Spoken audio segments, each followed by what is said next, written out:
Бүгінгі жолдауға байланысты сарапшылар өз ой пікірін білдіріп жатыр. Осы сәтте студиямызға президент жанындағы Қазақстан стратегиялық зерттеулер институтының сарапшысы Ермек Тоқтаров келді. Ермек Бауыржанұлы, кеш жарық. Күзде кезектен тыс президент сайлауы өтетінін естідік. Президенттің мандат ұзақтығы 7 жылдық бір мерзіммен шектелмек. Қасым-Жомарт Тоқаевтың осы шешіміне не түрткі болды деп есептейсіз? Бұл жалпы ұзақ перспективада ел дамуына қандай өзгеріс енгізбек? Негізі бұл кезектен тыс президент сайлауы бүкіл саяси жүйенің қайта құрылуына, қайта жүктелуіне әсер етеді. Өйткені референдумнан кейін Конституцияға өзгерістер енгізілді. Әрине, келесі президент сайлауы бұл басқа ережемен өтеді. Өйткені президенттің өкілеттігі шектелген.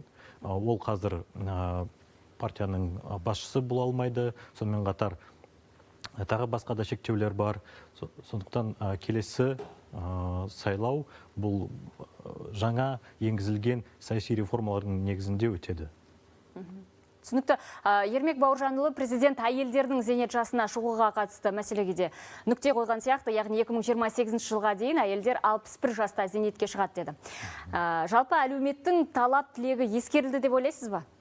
Әрине, өткені 2018 жылдан бастап әр жыл сайын зейнетке шығу жасы жарты жылға өскен. Бірақ енді бүгіннен бастап әрине бұл үдеріс тоқтатылады әйелдер үшін. Әрине бұл зейнетке шығу жасы бұл еліміздегі күтетін өмір сүру ұзақтығына байланысты. Сонымен қатар қазіргі экономикада жұмыс істейтін адамдардың санына тәуелді. Өйткені қазіргі таңда бізде 8 миллион жұмыс істейтін адамдарға 2 миллиондай зейнеткерлер бар.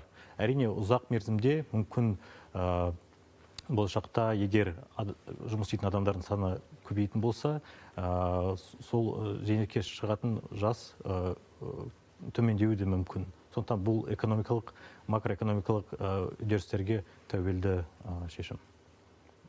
Ермек Бауыржанұлы, студиямызға келіп тікелей эфирде ой пікіріңізді білдіргеніңіз үшін сізге алғыс білдіреміз. Рахмет.